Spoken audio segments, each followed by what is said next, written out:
probably had the union thing that we had. No, we did not. It so you wasn't can a really, union you film. can go and you can just, dude, you can. but we did have. It's a party. No, it's really making a movie.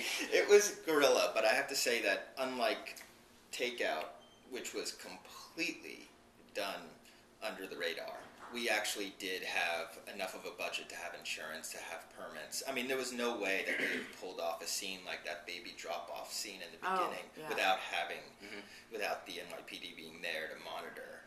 And, you know, so yes, it was done. We had to get insurance. We had to go through the proper channels. But it was done in a way where we tried to keep small enough where we weren't drawing attention to ourselves. Right. For example, like when we did the bust scene at the end of the film, where the shop actually is raided.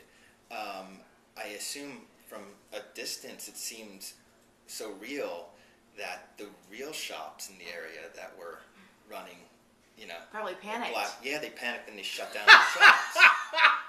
And they approached me afterwards. The realism kind of took and they over said, the neighborhood. "Yeah, because of you, we had to shut down all the shops on Broadway." Practice. And I was like, "Yeah!" And they said, "No, don't laugh. It's not funny. We let you get away with it for this long, but not again. You're not going to do that again." Wow. So no, but that was we were actually really I feel as if it was not just the guys, the hustlers on the street that came to actually like our presence, but it was also the shop owners who we gained the respect of, and they helped us in many ways. They would actually help us with helping us design the shop. You know, they let us come into their places and take photos so that we could design our own shop. And well, they were probably pleased to have a movie being made about them, you know, as people.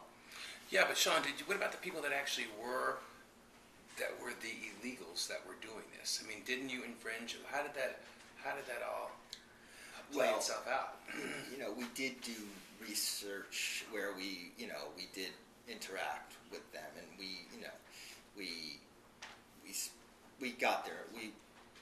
got their stories. We talked to them, but obviously we weren't having counterfeit goods on screen or anything like along those lines. I mean, everything was fictionalized. Right.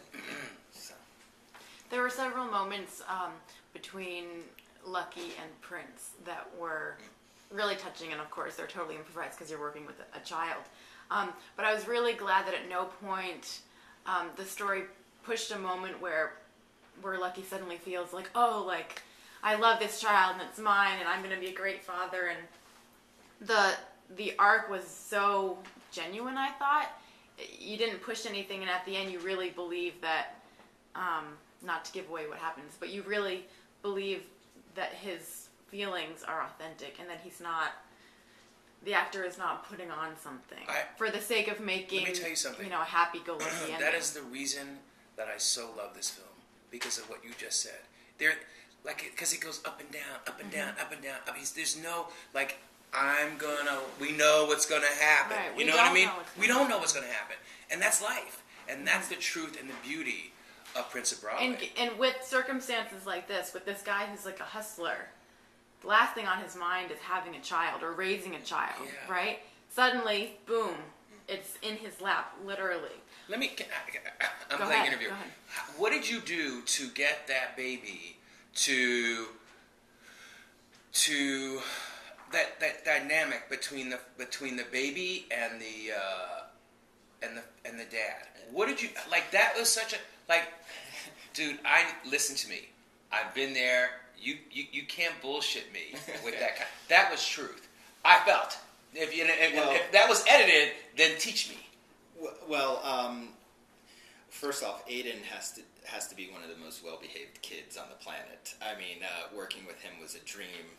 Working with him was easier than working with some of the adults on set. But he, from the moment that I saw Aiden and Prince Adu together, he hugged his leg within a minute of meeting him, and I just knew that those two, that he was comfortable enough with Prince Adu so that I wouldn't have any issues on set.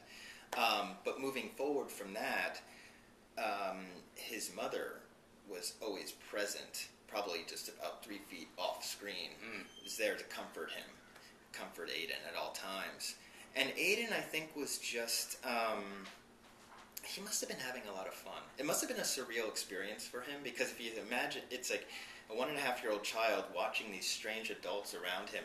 Why are they repeating scenes? What are they doing? Repeating dialogue? And we were these adults acting crazy in front of him, and all I had to do was really document this child watching the world around him. And I think he certainly did. He was experiencing a lot of joy in these surroundings.